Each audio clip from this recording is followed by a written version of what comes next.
dor de estômago, pode ser a questão do labirintite que você falou, às vezes não dorme muito bem, a insônia, tem gente que vai ter insônia, tipo que nem, tem uma viagem no outro dia, mas a pessoa não dorme daí. Né? Então, pode acontecer também, né? Então, são situações ali. E o dormir bem se fala muito em, tem que dormir 8 horas, tem que dormir 7 horas, mas no meu ponto de vista depende da pessoa, na realidade, né? Se ela consegue dormir bem em 6 horas, mas dormiu bem, não acordou durante a noite e se sente bem no dia seguinte, às da pessoa. É o ritmo dela, né? Tem pessoas que precisam realmente, tem até um gene pra isso. Tem um gene. Um gene. Olha que interessante. Aí o sortudo, né, que precisa dormir só 6 horas.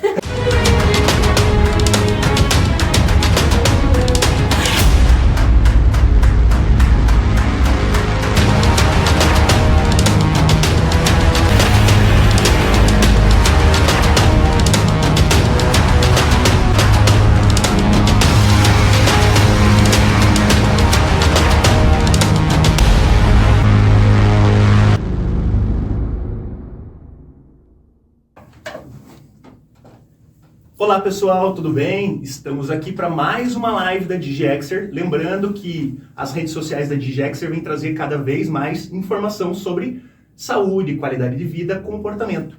Hoje a gente vai fazer uma live com a psicóloga Aline. Olá, gente. Bom Seja dia. bem-vinda, obrigado por participar da live. Obrigada a você pelo convite. Isso aí, vai ser um bate-papo bem legal sobre ansiedade e exercício físico. Lembre você, professor de Pilates e dono de estúdio de Pilates, cadastre os seus horários, o seu endereço na plataforma DigiExer. Assim o seu aluno vai encontrar você com muito mais facilidade. Aline, então, vamos falar sobre um assunto muito interessante e que cada vez a gente percebe que tem mais pessoas ansiosas por aí. Olha, esse é um assunto, não adianta, né? É o assunto do momento, né? Pois é. O que a gente vê aí de ansiedade, nas rodas de conversa, nos lugares, no trabalho, os grupinhos falando, né? É o tema do momento, porque acho que é uma questão assim também. Acontece, é fisiológico, é protetivo, tem uma questão aí que todos nós temos ansiedade, então isso é uma coisa até que é pra gente conversar, né? Que é uma coisa assim que as pessoas às vezes falam, eu queria me livrar da ansiedade, né? E a ansiedade é uma coisa que tá inerente, né? Tá no nosso corpo, tá fisiológico, né? Biológico. Então o que a gente precisa fazer é aprender a manejar isso daí, né? O mundo está ficando ansioso? Pode-se dizer assim? Olha, sim. Sabe que eu já li em algum livro, eu acho que, se eu não me engano, Augusto Cury. Ele falava que 80% da população possivelmente está ansiosa. Será que esse número, ou esse número me fugiu, não é esse número exatamente? É porque, assim, os estudos de prevalência, eles, assim, para você dizer com certeza uma prevalência, precisa de um estudo bem robusto, né, para dizer esse número, assim. Então, ainda esses números, eles são um pouco conflituosos, né? Tem alguns estudos que mostram esses números, dependendo da população que faz o estudo. Mas, assim, de modo geral, assim, que a gente pode falar, a gente tem uma divisão, né, de quais tipos de ansiedade. Então, aí a gente consegue esmiuçar mais os números. Mas, de modo geral, assim, da população mundial, a gente fala num número, assim, de 10%. Mas isso se a gente esmiuçar quais... daí isso com comprovação ali. Isso, realmente, um estudo... a pessoa, não... um chute, vamos dizer assim. Isso, um estudo robusto, epidemiológico mesmo, né? Só que esses estudos são difíceis de fazer, então eles têm tem que ter uma confiança, uma robustez, né? E aí, se a gente esmiuçar cada tipo de ansiedade, esse número reduz um pouco também. Mas agora, se a gente for fazer um estudo local, aí ele pode ter por isso que tem essa variação de número, assim, entende? Porque se for numa capital, por exemplo, as pessoas têm uma tendência a ser mais ansiosas que o povo do interior, talvez. Pode ser, sim. Né? Por causa do... Assim, tem alguns... o ambiente, né, que a pessoa está vivendo, ele interfere nas nossas reações, nas nossas emoções, nos nossos pensamentos, nas nossas interpretações. E aí a gente vai ter algumas influências a mais, tipo trânsito, tipo pressa, tipo prazos, né? Aquela pressão de produção, aquela pressão externa, né? Que exige da gente um outro ritmo de vida. Entendi. Como que anda a questão da ansiedade no Brasil e em Curitiba? A gente tem algum dado específico para a cidade ou não? E até foi feito um estudo agora que saiu em 2023, aqui, que foi feito no HC de Curitiba, dessa época pandemia. Então, aí a porcentagem foi lá para as alturas, né? Porque é uma população mais específica, é a área da saúde, lidando com o problema da pandemia. Essa ansiedade chega até mais de 60% da população, assim, né, da área de saúde, que trabalha com saúde. Então, aí, os níveis de ansiedade realmente vão subir muito. Entendi. Então, quer dizer, a gente era mais saudável nessa questão antes da pandemia. Ainda tinha, né, mas a não pandemia era tão... exacerbou, né, foi aquele boom, assim, né. Existe uma idade mais afetada? Sim, olha, por mais que a gente veja, né, na infância tem sim, né, um número de prevalência de casos, né, na adolescência também, né, no sentido, porque é um grupo social, começa a fazer ter mais importância na vida da pessoa, os grupinhos, né, os pares ali, pessoas de idade próximas, vai tomando mais importância na vida de uma pessoa, e a ansiedade vai aumentando. Porém, a gente vê um número mais alto nas pessoas adultas. Por quê? Por causa dessa questão de produção, porque tá numa idade de produtiva, tá numa idade de trabalhar muito, tá numa idade de pressão, responsabilidades, boletos para pagar. Eu pensei nisso, os boletos. Então, aí a idade adulta, realmente, isso é bem claro, assim, quando a gente vê na literatura... a população adulta sendo mais afetada pela ansiedade. Conforme a idade vai chegando, as responsabilidades vão aumentando, vai aumentando. E depois tem aquele pico de descer, né? Quando você chega numa idade assim de 60 que já está com a vida anos, né? estabilizada. 60 a mais, essa ansiedade reduz. Né? Porque é isso que você falou, a vida muda, a fase de vida muda. Ou seja, na realidade, na nossa idade, a gente precisa aprender com as crianças e com as pessoas mais velhas a como lidar com a situação também. Boa, com certeza. Quais são os principais vilões, assim, quando a gente fala da ansiedade? O que acomete? O que está acontecendo? Você já até falou alguma coisa, né, de trânsito, enfim. Sim.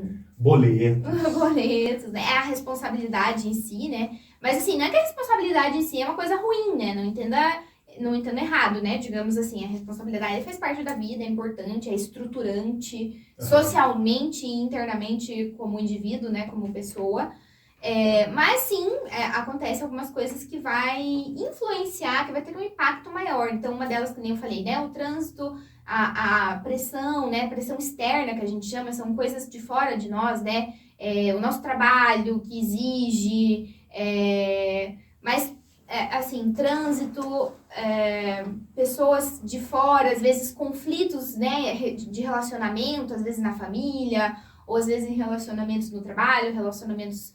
de nível social, então conflitos, doenças, então são coisas que vão acontecendo fora de nós, né? E também as coisas internas, né? A autocobrança, a autoexigência, que daí a gente fala que a gente até deposita um sentimento a mais aí, né? Uma carga a mais, né? Que é interna nossa, porque isso vai depender muito da nossa interpretação das coisas, né? Então a autocobrança, a autoexigência, o perfeccionismo. O perfeccionismo é um fator muito importante, porque daí a gente é aquela reguinha, né, que tá cada vez mais alta ali, medindo a nossa perfeição das coisas, né? Então, essa cobrança de fazer as coisas perfeito. Se fala muito hoje, antes feito do que perfeito, né? Com certeza. E assim você vai gradativamente melhorando aquilo que você está pensando em fazer. Exatamente. Então... É aquela aceitação, né? Eu faço o que é possível fazer nesse momento, enquanto eu não tenho condições melhores ainda. Para fazer melhor ainda. Então, vai evoluindo junto com o projeto, por exemplo. Eu vejo que as pessoas elas se preocupam muito com coisas urgentes. E talvez deixem de se preocupar com coisas importantes realmente. Na realidade, a gente é dividido em 3 pontos, né? Coisas importantes, coisas urgentes e coisas circunstanciais. As circunstanciais são onde a gente perde um pouco de tempo. Por exemplo, não organiza a vida para você trabalhar perto de casa. Não organiza a vida para você não ter que atravessar a cidade para levar teu filho na escola. Então, a gente acaba perdendo... Não se organiza e fica perdendo tempo, talvez, com redes sociais. Então, acho que as pessoas também não param para pensar nisso, né? o que é urgente hoje pode não ser urgente daqui 2 horas, ou não, pode não ser urgente amanhã. Então a gente tem que parar para pensar nisso também, né? Essa organização é essencial, ela é fundamental, porque ela estrutura a nossa rotina, né? Ela estrutura o nosso dia, as nossas atividades, ela organiza. Planejamento para o dia a dia é importante também, né? Sim. E muita gente não faz. Na realidade, eu vou falar aqui de uma forma simples, vai empurrando a vida com a barriga. Tipo, deixa a vida me levar, né? Se der um problema, eu resolvo. Mas será que não é melhor evitar o problema e tentar ali ver se esse problema vai existir, perceber se esse problema vai existir ali na frente e tentar resolver antecipado para que não se torne um problema muito grande?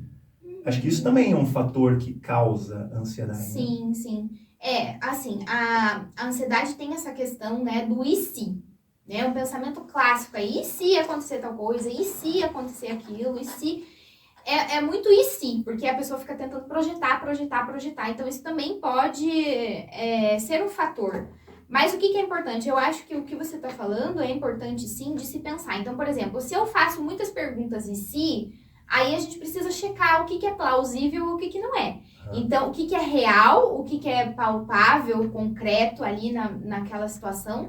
É uma coisa que pode sim acontecer. Então, que estratégias que eu vou adotar? O que eu vou fazer com isso se isso vem a acontecer? Então, eu bolar uma estratégia é bacana. Isso te dá uma segurança, isso te dá um tempo a mais ali para solucionar isso, né? Vem de uma organização, né? Mas justamente é possível acontecer. Agora vem também da gente pensar do lado catastrófico, né? Ver se a gente não tá pensando muito catastroficamente, do tipo pensando só o lado negativo e não vendo que a gente tem um recurso para trabalhar com aquilo. Então isso é muito comum. Quando a gente superestima os problemas, né? As situações, pode acontecer. E a gente esquece de olhar para os recursos. O que a gente tem para trabalhar com isso? O que a gente tem para fazer com isso? E a gente tem. Só que a gente só precisa descobrir ou trazer a consciência, né? Ou seja, às vezes se preocupa demais com o futuro, mas não vê as ferramentas que tem naquele momento ali que você pode chegar até o planejamento do futuro, mas você esquece aquele ponto ali que você pode ir. Vamos construir uma parede, tijolo por tijolo, e a parede não vai estar completamente pronta no final do trabalho, se você não começar por um tijolo, pelo primeiro tijolo. É mais ou menos isso. Isso né? mesmo. E é assim mentalmente. E a ansiedade, ela está diretamente relacionada com depressão. Eu acho que em meados de 2010, 2005 ali, falavam que depressão é o mal do século. Mas já ouvi pessoas falando que talvez não seja depressão, e sim ansiedade, porque atinge muito mais a população. Uma coisa está relacionada com a outra, ou uma coisa não tem nada a ver com a outra? Não, o que acontece? Elas são sintomas, né? Um quadro, digamos assim, de ansiedade é uma coisa, com sintomas específicos, né? A gente pode até falar sobre isso. E a depressão também é um quadro com sintomas também específicos. Mas o que pode acontecer, elas aconteceriam ao mesmo tempo. A gente chama isso de comorbidade.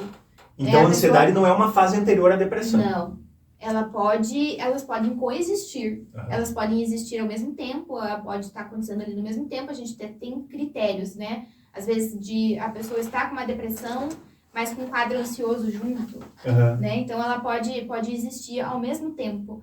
Então, os quadros de ansiedade, né? É o quê, por exemplo? Quais sintomas, né, as pessoas apresentam, né? Então, elas apresentam fisiológicos, né, sintomas fisiológicos, elas sentem no corpo, e também os sintomas psicológicos, que a gente chama, que vem da ordem cognitiva, pensamentos, emoções, né, pensamentos acelerados, pensamento, dá branco às vezes, né, aquela coisa assim, puxa, mas me dá branco, às vezes me trava, né, então sintomas psicológicos cognitivos. E os fisiológicos, né, coração acelerado, suor, tá suando frio, tremores, às vezes até problemas gastrointestinais, né? Hoje está muito relacionado, né? A síndrome do intestino irritável, por exemplo. Ou seja, vai cobrar em alguma parte do corpo. Com certeza. Né? Cada pessoa tem o seu cano de escape ali, vamos dizer.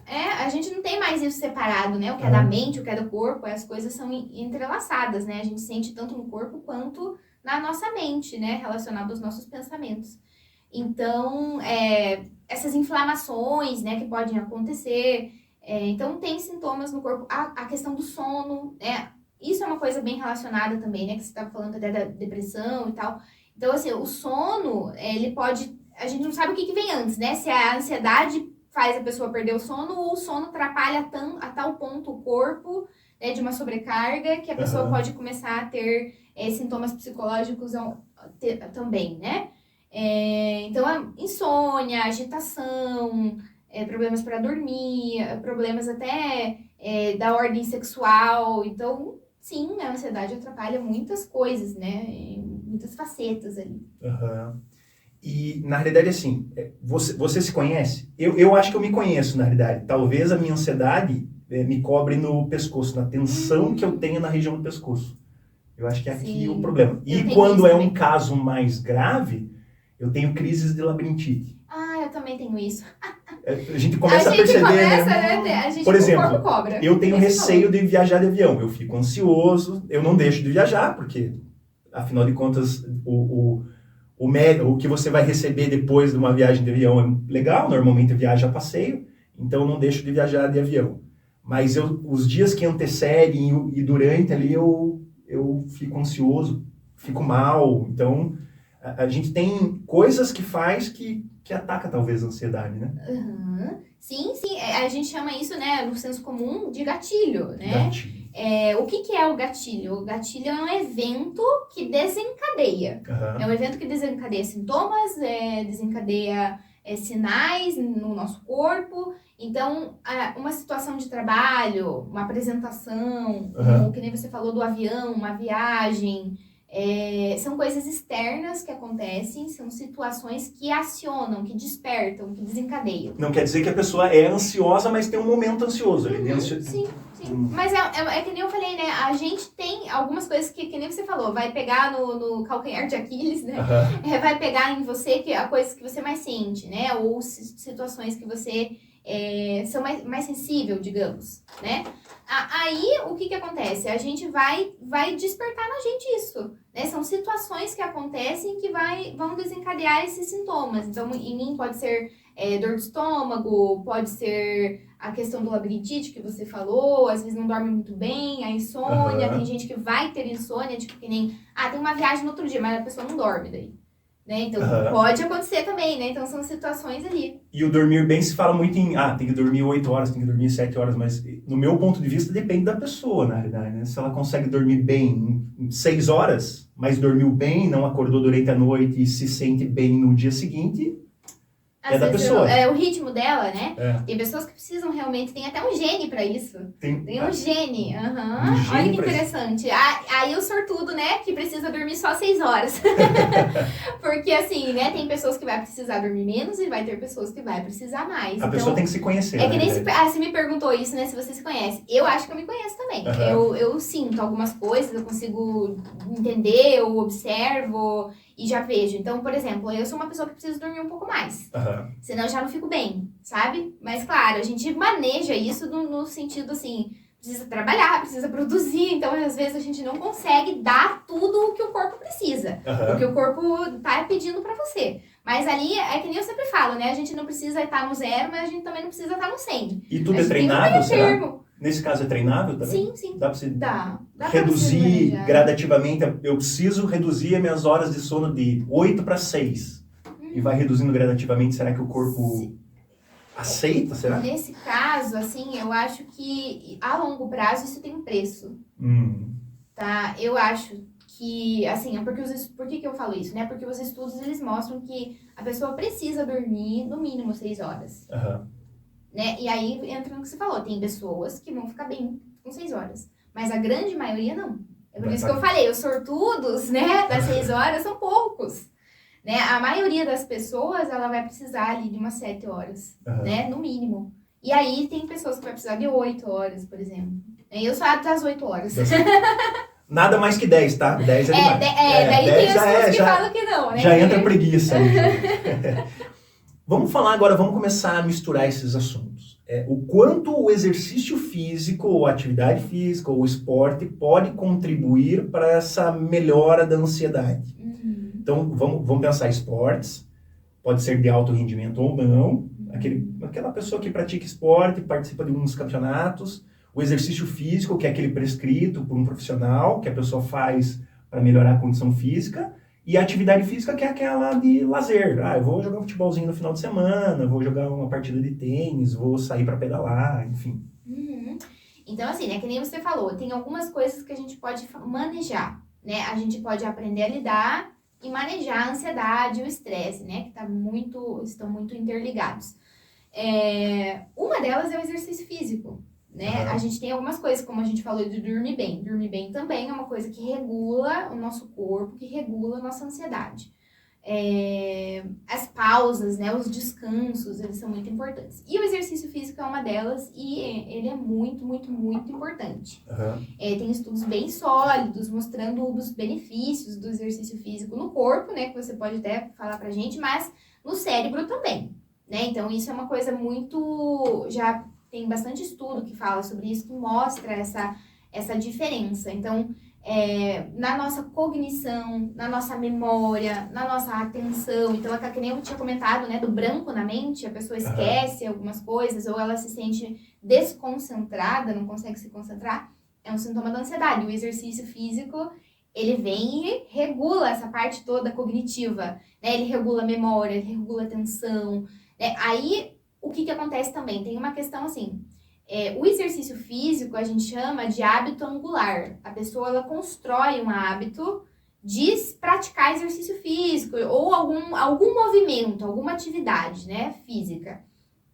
E então, como esse exercício físico ele faz isso, ele puxa outros comportamentos, como o de dormir mais cedo, talvez. De ter maior rendimento no trabalho, por exemplo. Né? Então, ele puxa outros hábitos que também são saudáveis. O de dormir bem, né? O de dormir bem está muito relacionado com a regulação do corpo. Então, se a pessoa puxa também o lado de se alimentar melhor, né? Então ela vai puxando outros hábitos, outros comportamentos que quebra ali um padrão, né? Que a pessoa estava acostumada, né? Um hábito de sedentarismo. O sedentarismo é um hábito, porque você se acostuma com aquilo, mais fácil, né? Ficar fácil. O corpo tem essa questão, né, de poupar energia, então é mais fácil a gente ficar mais parado. Apesar de que o corpo necessita de movimento. Sim. Né? Então, aí para você construir um hábito, sim, você vai ter um esforço ali de você criar esse hábito, de você se movimentar mais, de você fazer uma atividade, de você fazer um exercício físico. E aí, quando esse hábito está construído, ele fica um comportamento que fica mais automatizado. Então, aí você consegue ver bastante os benefícios, né? Então, o benefício do exercício físico na cognição, até protetivo, né? Então, ele já tem alguns estudos bacanas que mostram o quanto é importante em pessoas que têm uma tendência a ter problemas neurodegenerativos, como a doença de Alzheimer. Então, ele protege, né? Então... Acaba sendo um investimento, então. Com certeza. A longo prazo, né? Maravilhoso. E para quem já tá diagnosticado com ansiedade, é uma boa ferramenta. Ajuda os psicólogos com toda certeza. Ele, inclusive, é como se a gente, como psicólogo ou médico, prescrevesse, né? Ao invés de prescrever um medicamento, claro, pode existir isso também, de prescrever medicamento, não é isso. Mas é uma prescrição, inclusive, né? De você fazer um exercício físico. E na realidade, esse exercício vamos colocar a pessoa numa situação de... Ela pratica um esporte, não de alto rendimento, mas, como eu falei, ela gosta de competir. E ela é ansiosa. Ela vai conseguir treinar isso? Por exemplo, a pessoa perde uma noite de sono ali antes da competição. Ela consegue treinar ou vai ser sempre um problema para ela? Não, ela consegue treinar. É claro que em algum grau a gente sempre vai sentir ansiedade, né? Como eu tinha comentado. Às vezes a gente quer se livrar da ansiedade, né? Como se fosse uma coisa que a gente... tirasse da nossa vida, mas a ansiedade, ela é uma coisa que vem da evolução, aquela coisa que a gente já nasce com, porque é protetivo, né, porque como ela aciona muita parte hormonal ali de luta e fuga, de defesa, de sobrevivência, a gente herdou isso, né, então a gente herdou essa questão, então a gente aprende a manejar. Isso sim. Então, como você falou, se você é relacionado a um esporte de alto desempenho, a pessoa ela consegue fazer um treino, né, cognitivo, que é uma das coisas que a gente aprende em terapia, a lidar com os pensamentos, a lidar com as emoções, a manejar, né, para que ela consiga conviver com um grauzinho de frio na barriga, né? Mas não que aquilo ali né? Paralise ela, atrapalhe, né? Prejudique ela em algum nível, né? Porque o esporte de alto rendimento, a pessoa precisa dormir muito bem. Sim. A pessoa precisa ter o descanso, né? Até não vejo o problema no esporte de alto rendimento, porque tem toda uma equipe multidisciplinar ali junto. E tem psicólogos, tem todo um treinamento, né? Então, eles têm... É detalhado. Agora, eu digo o esporte amador, vamos dizer assim. Tudo bem que esporte amador, a pessoa normalmente não participa de competição, mas a pessoa que vive de outra, vamos dizer, a pessoa que trabalha com outras coisas, mas gosta de praticar um esporte e gosta de se desafiar, na realidade. Sim, com certeza. Então não é um problema, vai treinar. Sim, vai treinar. Tem treino. A gente faz o treino por pensamento, né? Porque a gente precisa entender o que é que tá passando na nossa cabeça. O que é que tá preocupando, que faz realmente perder o sono, né? Ou impedir ali, atrapalhar alguma coisa. Porque os nossos pensamentos, eles influenciam o nosso estado emocional. Né? A ansiedade, ela vem como um estado emocional. Tem um componente ali, né? Do medo ou de uma antecipação do futuro. Então, você consegue manejar isso com o treino de reestruturação dos pensamentos, que é o que a gente aprende na terapia. Então, a gente pensa algo, tem alguns pensamentos ali que podem estar influenciando o meu estado emocional, que aí fica naquele ciclo, mantendo a ansiedade acontecendo, né? Então, a gente precisa em algum momento quebrar isso, e a gente quebra isso reestruturando os nossos pensamentos. Legal. E existem estudos que falam qual é o melhor exercício, qual é a melhor atividade, qual é o melhor... Assim, tem alguns tem alguns estudos bacanas, assim, que falam sobre essa parte do efeito, né, do cérebro, da ansiedade e tudo mais. E, assim, todos os exercícios, eles são bem-vindos, né? O que acontece é que existem mais estudos mostrando a parte aeróbica, né? De ter algum nível de exercício aeróbico. Daí até tem uma recomendação da Organização Mundial de Saúde que fala que a pessoa precisa ter mais ou menos ali 150 minutos até 300, só que daí isso é bastante coisa, né? 300 minutos por semana, né? Para a pessoa conseguir ter um efeito, para ter esses efeitos benéficos da proteção, né? Da regulação hormonal, da regulação dos neurotransmissores, né? Tem estudos mostrando até, inclusive, que existe diferença no cérebro de uma pessoa que faz exercício físico e de uma pessoa que não faz. Então, olha que interessante. Bem interessante. Né? Ali a parte que é acionada ali pelos neurotransmissores, tem toda essa regulagem aí. Então... Vamos voltar naquela fase de cursinho, que a galera só estuda e não faz nada, não faz exercício, nada. Então, o professor de cursinho tá errando, né? Que ele fala assim, esquece do resto, foca no estudo. Tinha que ter ali tem que ter 50 escape, minutinhos, né? Pra eu vou fazer tal coisa, eu vou fazer um exercício. Sim. Outra questão. O fato de você não gostar daquele exercício pode ser um problema com relação à ansiedade? Não. Musculação. Eu vejo diversas pessoas na sala de musculação que falam assim, eu não gosto de musculação. Pode ser um problema ou não afeta? Não acredito que afeta, a não ser que a crença dela, né, o pensamento dela esteja num nível de prejudicar ela. No sentido assim de o tempo todo ser ela uma tortura. Ela o tempo todo pensando, putz, eu vou ter que ir pra musculação. Nossa, que a musculação é chata, que não sei o quê. Então o pensamento vai fazer trazer esse problema. Sim, o pensamento sim, porque você tá...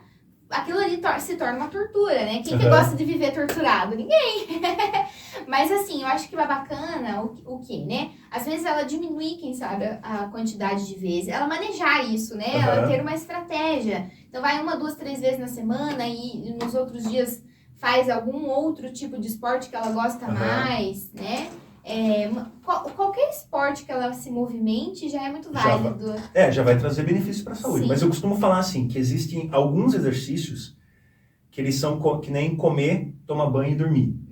São essenciais. São o caso dos exercícios de resistência muscular localizada, a musculação, o pilates, que vão trazer uma condição melhor. E eu costumo falar para as pessoas assim, é importante você achar algo que você goste de fazer. Um hobby, algo que seja prazeroso em fazer. É importante. Isso é importante. Porque muitas vezes a pessoa vai na musculação, mas vai obrigada. Então... Sim, acho que é bem por aí mesmo. E daí se a pessoa acha um hobby, ela vai começar a praticar aquele hobby. Daí ela fala assim, opa, mas peraí, se eu se eu me dedicar mais à musculação, eu vou melhorar a minha condição naquele hobby também. Então, acaba tirando esse peso que a pessoa tem em exercício que ela não quer fazer, que foi prescrito por um médico ou foi a psicóloga mandou ela lá fazer exercício. Então, eu vejo muito isso. Eu acho que dá para unir as duas coisas, para colaborar, para que ela não tenha essa pressão de ir numa atividade, num exercício que ela não gosta. Perfeito, perfeito. É isso mesmo. Uma das coisas também que é para manejar a ansiedade é fazer esse hobby, né? Então, que nem eu falei outras vezes, às vezes a gente pensa que acrescentar algo, uma atividade diferente, um hobby, é mais uma coisa para ela se preocupar, mais uma coisa para ela fazer.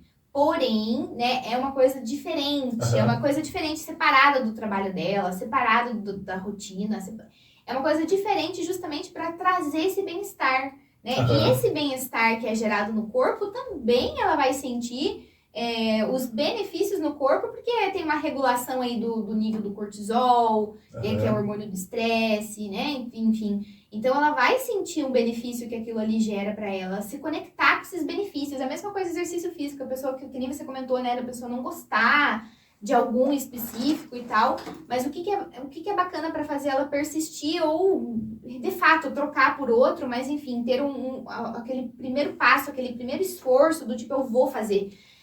Como é que ela consegue ter essa constância ao longo da vida dela? É justamente ela se conectando com os benefícios, ela entendendo o benefício mais percebido mesmo, o benefício percebido, né? Porque aqui a gente pode falar 1000 benefícios e a pessoa vai falar, tipo, ok, legal, bacana, mas não quero. Né? Mas o que é bacana aí? A pessoa literalmente se concentrar no benefício para ela. O que ela percebe de benefício? E ela se conectando com isso, ela tem muito mais chance de levar isso para a vida dela. A mesma coisa com o hobby, a mesma coisa... Que vem um esforço do tipo, talvez esse hobby eu precise sair de casa, né? Talvez esse hobby eu precise manejar aqui a minha rotina, né? O meu trabalho, enfim, me ajeitar, me organizar. Então tem um esforcinho ali, né? Um períodozinho de adaptação que ela precisa fazer isso, né? Para se adaptar a uma coisa diferente na vida dela. Mas... ele vai ter um benefício depois, né? A hora que você tá fazendo e o depois do fazer, igualzinho o exercício, igualzinho o esporte, né? Ele gera aquela liberação, né, de bem-estar ali, se conectar com isso. Eu acho que o hobby, na realidade, para quem nunca teve essa sensação de hobby, talvez seja a sensação...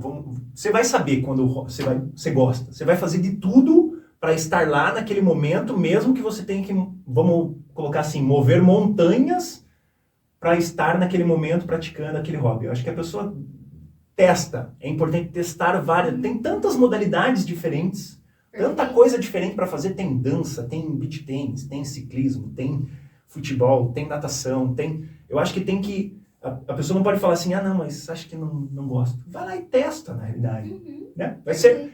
Quando você encontrar o seu hobby, para quem nunca teve essa sensação, eu sou um praticante de esportes. Eu pratico vários esportes diferentes, eu gosto de todos eles. Eu costumo falar assim, eu gosto de praticar esporte. Tem alguns que eu não gosto, assim, dá trabalho, mas a partir do momento que você encontra, você vai saber que aquele hobby que você vai... eu tenho... Quinta-feira à noite eu tenho tal compromisso e você não vai mudar aquele compromisso. Você vai fazer de tudo para que você esteja naquele momento, mesmo que você tenha que mudar toda a tua rotina. Você vai saber, na realidade. Perfeito. E é importante você encontrar isso. Pode ser... Às vezes está do lado da tua casa. Está do lado da casa. Está fácil de fazer. Basta você tentar. E não falar assim, acho que eu não vou curtir esse negócio. Vai testar. Não é? Perfeito. Daí, nessa questão de esporte mesmo, vamos voltar à fase de infância ali.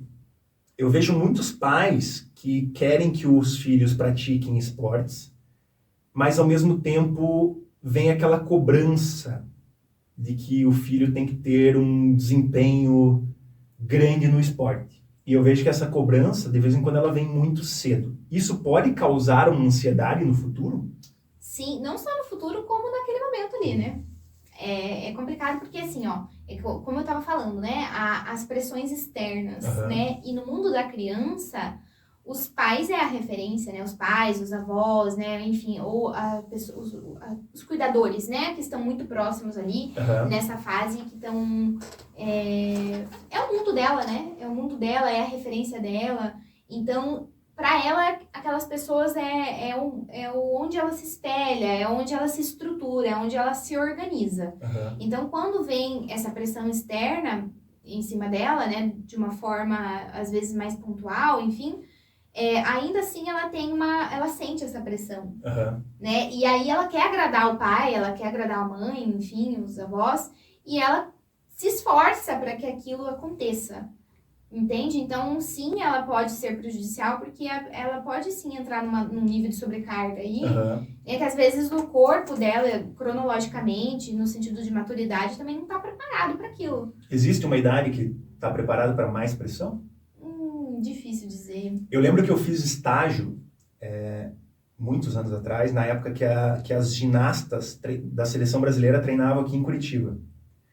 E eu lembro dos técnicos de uma cobrança, assim, absurda para uma criança de 7, 8 anos de idade. É muito nova, né? Pois é. Eu falava, nossa, será que é isso mesmo? Será que tem que ser dessa forma? E será que isso não vai causar problema no futuro? Só que aquilo, né? Esporte de alto rendimento tem todo um acompanhamento. Mas você, pai que tem filho praticando esporte, não tem a necessidade de cobrar tão cedo, né? Até porque, para você saber se aquela criança vai ter realmente um nível para se tornar um atleta de rendimento, vai chegar ali 13, 14 anos. Não vai ser na infância, não vai ser com 7, 8 anos de idade. Então, vamos levar mais na brincadeira, né? Até porque para ela, se for mais divertido do que pressão, ela vai conseguir levar aquilo por mais tempo, de uma forma mais agradável, mais saudável. Né? Então ela não vai ter o famoso ranço, né? Ela não vai criar ranço daquilo. Se ela é pressionada demais, ela tem essa chance. Muito cedo, não está preparada ainda para aguentar. Exatamente. Ela vai querer desistir daquilo em algum momento, né? Então, porque ela não vai mais ver aquilo como uma coisa bacana de bem-estar. É claro que quando a gente fala de alto rendimento, vai ter que ser possível manejar muita coisa, né? Reestruturar, reorganizar muita coisa. Né? Mas se ela vem com uma pressão adicional, fica mais difícil de levar isso para adiante. E né? se a gente for falar nesse assunto mesmo de criança, tem uma idade que a criança pode falar que ela tem certeza daquilo que ela quer fazer? Difícil. Difícil, não, né? muito difícil, porque assim, Você vai pegar uma criança de 8 anos de idade e falar, eu quero ser tal coisa. Não tem, porque é uma fase de desenvolvimento. Né? A personalidade dela não está formada, né? O cérebro, aqui a questão cerebral do córtex pré-frontal, que é a região aqui anterior do cérebro, não está formada, é formada só com 18, para cima de 18 até 25 anos. E acho que a vida muda muito, né? São muitas fases. Sim, é uma fase de desenvolvimento, né? Em que ela está descobrindo, então o mundo dela é um mundo que ela está descobrindo, ela também ela tá formando a identidade dela, ela está se descobrindo, então vai ter um momento que ela vai se descobrir como separado dos pais, como uma pessoa mesmo, como um ser, né? Então, e aí ela vai desenvolvendo as suas preferências, né? Conforme o seu temperamento, a sua personalidade, e isso ela vai terminar de formar depois dos 18 anos, né? Então, para criança também seria interessante testar, né? Testar também. Não fica cobrando muito no esporte achando que vai ser aquele pro resto da vida. Vou citar um exemplo, Roger Federer. Roger Federer foi ele descobriu o tênis, na realidade que ele seria um atleta de tênis aos 14 anos, mas ele praticou diversos esportes e ele não tinha isso na família. O tênis não era... Pai e a mãe não praticavam tênis. Ele fez vários esportes para depois de uma certa idade descobrir que era o tênis que iria ter alto rendimento. Então, os pais aí que estão cobrando muito o filho virar jogador de futebol, deixa rolar, testa em outros esportes, faz a escolinha de futebol, beleza, vê se a criança não está, às vezes, não querendo fazer, se está por vários dias não querendo fazer, troca de esporte por um tempo, ou diminui um pouquinho, não cobra tanto, é importante, né? Ter cuidado com o futuro. Isso, é uma abertura, né? É uma abertura. A gente fala isso é uma faceta até da personalidade. O quanto a gente estimula que as pessoas tenham essa abertura. Então, abertura é o quê? É experimentar, como você disse, experimentar várias coisas diferentes. E isso vai facilitar para ela também no mundo adulto, né? De ela ter mais flexibilidade cognitiva, que a gente chama, que quando a pessoa é muito rígida, ela sofre. Ela sofre porque ela não está conseguindo flexibilizar, ela não está conseguindo ter abertura. Então, esse manejo de você se abrir e testar várias coisas vai ajudar ela até no mundo adulto, assim. Interessante. Vamos voltar para os adultos. As pessoas adultas, elas têm uma tendência a compensar na comida a ansiedade? Ah, sim. Isso aí tem o chocolatinho. Isso tem estudos bem difundidos, assim, na literatura que mostra, né, que a pessoa... Foi feito até um estudo com pessoas que tinham sobrepeso e obesidade, e 96% dessas pessoas que tinham sobrepeso e obesidade tinham componente de ansiedade. Nossa. Que levava elas a comerem mais. Né? Não necessariamente compulsão, porque a compulsão a gente tem também estudo, mas mostra mais ou menos 50% da população que tem sobrepeso e que tem obesidade, 50% delas também tem compulsão. E mostra o quê? Que quem tem também compulsão também tem a ansiedade que levou ela a ter um comportamento compulsivo, porque a compulsão é um comportamento compulsivo, né? Pode ser por comer, mas pode ser por outras coisas também, né? Então, tem estudos, né, mostrando que a ansiedade aumenta o teu consumo de substâncias, né, como cafeína, como álcool, como drogas, como comida. Pode levar você a ter... Então, são comportamentos, né? Comer, beber, ir, né, em direção a outras fontes externas, porque a pessoa ela tá procurando um alívio. Então, o que acontece nesse ciclo aí, né? O evento desencadeante, o gatilho, que leva a pessoa a sentir emoções como a ansiedade ou outras emoções, tipo vergonha, frustração, tristeza, raiva. E essas emoções, elas vêm como um pico, né? Ela é um pico de emoção que acontece ali. E às vezes é muito desconfortável. Existe sim uma vulnerabilidade emocional e acaba sendo tão desconfortável que para ela manejar esse desconforto todo, ela acaba indo na comida. E aí também tem estudos mostrando que esse tipo de comida também pode ser modificado às escolhas alimentares. Ir para alimentos mais palatáveis, que são gordurosos, ou mistura, né, gordura com açúcar, ou gordura com sal, enfim, que daí vai para esses alimentos mais industrializados, por exemplo, e acaba descontando, então acaba modificando a escolha alimentar dela, dos alimentos. Daí o exercício, como você falou, é um hábito angular. O exercício é um regulador emocional. O exercício físico regula as emoções. Se ela tá ali fazendo exercício físico com constância, ela não vai ter uma tendência, vai diminuir muito a chance dela ir lá e eu vou pegar um chocolate, eu vou pegar um doce, eu vou... O exercício físico, ele regula as emoções. Então, é claro que às vezes a pessoa vai ter que treinar um pouco, lidar com as emoções, né? Na terapia, aprender a lidar com isso, da mesma forma que aprende a lidar com os pensamentos. Manejar essas emoções até que ela entre num estado de menor impacto, né? De que prejudique ela, ou enfim. Então, essas emoções, até esperar essas emoções descerem. Então, às vezes, ela vai ter que usar a técnica da distração, que é a técnica que naquele momento, que tá desconfortável, que tá muito ruim, ela vai ter que fazer algum exercício, alguma atividade, né, na verdade, que distraia ela. Porque a comida, ela tem essa função. A comida, ela distrai. Ela distrai, e se ela distrai, a pessoa sente alívio. É esse alívio que reforça o comportamento dela. Então, no comportamento, a gente tem os reforçadores. O que é reforçador? Significa que aquilo foi bom ou tirou algo ruim que faz com que ela continue fazendo esse comportamento, reforça. Então, ela vai continuar fazendo o comportamento, porque ela aprendeu que aquele comportamento, de algum modo, funciona. Só que ele funciona de curto prazo, né? O problema é a longo prazo, que aí sim ela começa a ter alguns problemas com obesidade, problemas de saúde, hipertensão, diabetes, né? E o exercício físico, ele regula toda essa questão da parte emocional, mas regula também toda a parte hormonal, né? O modo de lidar com a glicose, o modo de lidar com a hipertensão, tudo isso, né? Ou seja, deu vontade de comer o doce, troca o doce por uma pranchinha. Boa. Ajuda, né?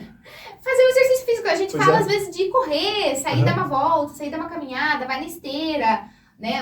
Mas assim, às vezes se não der pra fazer isso, mas eu acho que é bacana, dá pra fazer. Mas se for, por exemplo, meia-noite, a pessoa não vai poder, às vezes, sair na rua, ou não vai ter uma academia aberta, enfim. Então, ela vai ter que utilizar alguma outra fonte de distração. Então, você falou que existem alguns alimentos que são mais consumidos quando está com crise de ansiedade. Doce, sim, gordura. Gordura, açúcar, sal. Sal também? Porque os industrializados, né, ele vem tipo pacote de batata. É muito fácil de acessar ali. Tá na mão. Então é melhor não ter isso em casa também. Com certeza. Que daí dá o tempo ali da pessoa respirar fundo e eu não posso consumir esse tipo de coisa. Sim, porque aí você coloca uma organização do teu ambiente. Você está organizando o teu ambiente. O que é o ambiente? É onde você vive, né? É a tua rotina, as tuas coisas, onde você está inserido. Então, se você organiza o teu ambiente, você está colocando uma dificuldade, um obstáculo ali, que não faz você recorrer à comida. Né? Então, você não tem esse tipo de alimento em casa, então é mais difícil o acesso. O problema da comida está porque ela é muito fácil o acesso. É muito fácil, é muito barato em alguns casos. Algum pacote de bolacha, por exemplo, né? Muito mais comparado com alguma coisa saudável, né? Exatamente, acaba sendo barato. Hoje você vamos pegar o iFood ali, que não vou nem falar iFood, senão, né, dá problema, mas os aplicativos de busca de alimento, você vai comprar uma salada, por exemplo, e vai comprar uma salada, um pacote de bolacha, é muito mais barato que um pacote de bolacha. Então, fica mais... Aí entra naquilo que você tinha comentado antes, que é a organização. Se a pessoa vai na feira, se a pessoa vai deixa prontinho ali, preparado. Ela tem em casa e ela... Porque assim, é questão de planejamento, porque... quando a gente fala em mudar a alimentação, se alimentar bem, não precisa ser uma coisa sonsa, sem gosto, ruim. Você pode sim comer um alimento bem gostoso. Dá para aprender, né? Dá para aprender. Tem várias receitas interessantes. Para você que está com vontade de comer um doce e nunca experimentou, por exemplo, banana com whey protein. Para você que nunca tomou whey protein, existe... Não sei se existe ainda, mas há 20, 25 anos atrás, eu lembro que eu chegava em casa com um pote de suplemento alimentar, minha mãe falava assim, mas esse negócio aí não é anabolizante? Hoje acho que já não tem tanto isso. Mas para você que nunca consumiu whey protein é uma proteína na realidade. É saudável. Você, lógico, não vai substituir uma carne só para o whey protein, mas você pode, o que eu falei, misturar a banana com whey protein, fica um doce muito bom e é saudável. Né? Então pode fazer algumas substituições. Você pode ter ali já pronto para aquele dia que você está com uma certa ansiedade, já deixa alguma coisa gostosa ali meio preparada para você não chutar o balde e ir lá comer uma coisa que não deveria. O planejado, né? Às vezes você também planeja, tipo assim, eu gosto muito do alimento tal, eu gosto muito da sobremesa tal. Você planeja para você comer aquilo, né? Você, no domingo eu como, no sábado eu como... no jantar, né? Então, não quer dizer que nunca mais você vai poder consumir aquilo. Você vai comer, você vai utilizar aquilo com uma estratégia. O problema é quando você literalmente desconta na comida e você tem isso de uma intensidade alta, uma frequência alta, isso prejudica. 96% você falou? 96%? 96% das pessoas têm um componente de ansiedade envolvido nesse mecanismo de descontar na comida, né, de regular as emoções na comida. Como você falou, né, a curto prazo não vai ter problema, mas pensa isso em 6 meses, depois pensa isso em 1 ano, se você come um chocolate todo dia, de repente... E a quantidade desse chocolate, né, porque às vezes um pedacinho, você gosta muito, olha, eu não abro mão, mas o teu contexto, ele é todo melhor, né, o teu contexto, a maioria das suas refeições é ok, né? É uma refeição equilibrada, é uma refeição saudável. E você não abre mão de um negocinho pequenininho, não é esse pequenininho que vai fazer a diferença. Não tem que se estressar com isso, né? Deixa uma mensagem para aquela pessoa que não faz exercício físico e que é ansiosa. Tá, olha só, né? Vamos pensar aqui que você precisa descobrir, na realidade, né, algo que você gosta de fazer, que você traga isso para a tua vida, uma satisfação, que você merece, assim como todas as outras pessoas que você ama, você gostaria de ver bem, você gostaria de ver feliz, né, saudável. Pratique isso com você também, né? Traga algo bacana, algo que te gere bem-estar, algo que te gere felicidade para a tua vida. Pratique isso na sua vida, que com certeza você vai se sentir mais feliz, você vai ver o impacto disso na tua autoestima, você vai ver isso a longo prazo na tua vida, né? Transformando aos poucos, né? Construindo isso na tua vida e gerando mais felicidade, mais bem-estar para você. Isso, agora você vai começar a procurar um profissional de educação física para te acompanhar, um técnico esportivo. Você pode usar, a Digexer veio para isso, para facilitar essa busca. Então você está procurando um personal 2 vezes por semana, 3 horas da tarde, no bairro tal. Vai achar. Então, para você que está querendo começar a fazer exercício físico, utiliza a nossa plataforma, utiliza as nossas informações aqui semanalmente. Foi bom o bate-papo, né? Nossa, maravilhoso. Você viu tanta informação que a gente trouxe, informação para você que ainda não sabe lidar com você mesmo, né? Não sabe lidar com essas crises que você tem. O exercício físico vai te fazer bem. Então, acessa lá a Digexer, procura um profissional, procura um hobby, procura um exercício físico, procura uma atividade física, vai cuidar de você. Primeiro você acha muito problemático a gente cuidar da gente primeiro para depois cuidar das pessoas ao redor? Não, acho que primeiro, né? É fundamental, né? É que nem aquele clichê da máscara do oxigênio no avião, né? Você vai primeiro colocar a máscara em você para você poder cuidar de alguém que está do teu lado, seja uma criança, ou seja uma pessoa com mais idade ou com alguma limitação para você poder ajudar ela. Porque sem oxigênio, sem você, as coisas não funcionam. Então, para você que está procurando, tem que ser perto da sua casa ou perto do trabalho, né? Tem que ser confortável, tem que estar perto. Se for muito longe, você vai acabar desistindo. Pouquíssimas pessoas vão atravessar a cidade para praticar um exercício físico. Então, tem que achar perto da sua casa ou perto do trabalho. Para de perder tempo com trânsito de vez em quando. Ao invés de sair às 18 horas do trabalho, vai pegar um trânsito gigantesco. Procura alguma coisa para você fazer perto do trabalho. Daí você passa todo aquele fluxo, depois você vai para tua casa. Então comece a fazer exercício físico, porque ele não vai fazer apenas bem para o seu físico, mas para a cabeça também. Com certeza. Aline, muito obrigado. Eu que agradeço, Everton. Vamos marcar as próximas, porque esse bate-papo é muito interessante. As pessoas às vezes querem separar o corpo da mente e isso não dá. Né? São as duas coisas juntas. A gente tem que cuidar da nossa saúde, como eu falei, para cuidar da saúde dos demais, dos nossos pares, dos nossos amigos, dos nossos familiares.